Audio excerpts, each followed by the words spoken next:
Hello, welcome to the video for this Canon 60D. It's part of the EOS range APS-C camera, which is a cropped sensor. And this one's 18.1 megapixels, they're all 18.1, and this has weather sealing as well, which helps in damp conditions, so you don't have to worry about taking your camera out when it's slightly damp out, which a lot of photographers do because it's expensive kit. And damp doesn't help cameras in the slightest.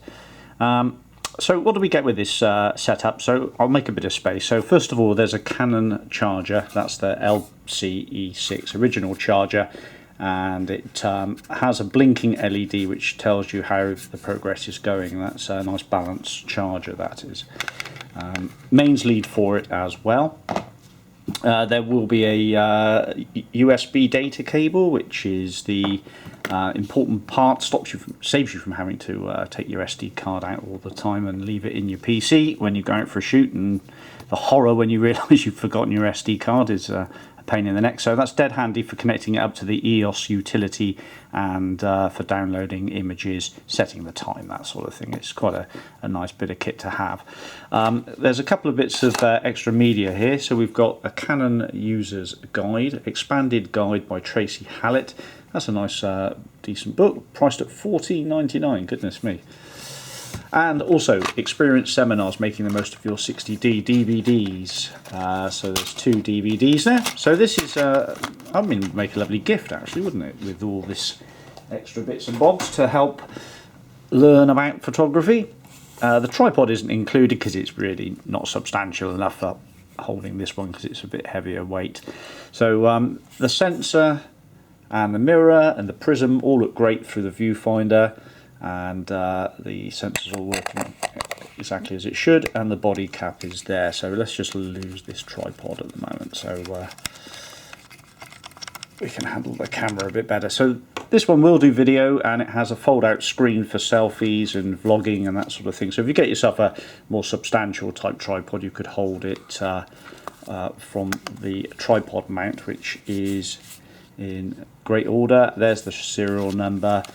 The battery pack is a Duracell on this one, so it's been replaced at some point. So it's a 11.84 watt Duracell, which is exactly the same power as the original Canon. And nice touch on these, the SD card mounts in the side of the camera via a separate door. So yeah, the screen is great. It's not a touch screen, this one, it's just menu driven, but as you can see, that's all good. The viewfinder's great. We've got a dioptric control there, built-in flash, a lockable menu dial, which is nice, so you can just spin this round. Plenty of programmable C1, well, C1 I think, and then your manual. But little button you press in the middle and it stops you from knocking it. And there's also a lock there as well for locking the dial up. Again, saves you from knocking it. The rubber eyepiece has been replaced at some point because of the general age of this one, and they tend to get just knocked about and worn. But as you can see, this one's got the LCD display on the top. It does have a little light as well, which you can press so you can see in the dark. Autofocus settings, drive settings, ISO, all really nice condition. That LCD's like new practically. Control dial there, shutter buttons there, and we've got playback buttons, menu features and all the rest of it. Let's just bring this around here and I'll just show you the menu.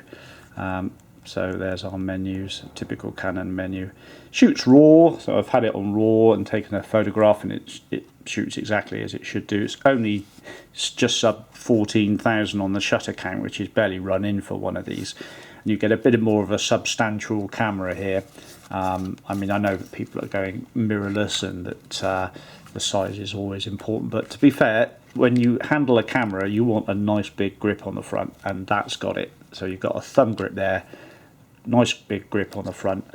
You know the camera's with you because it's got some body and weight, and I prefer this sort of thing. In fact, my own camera is a 70D, which is just exactly the same but touch screen and has a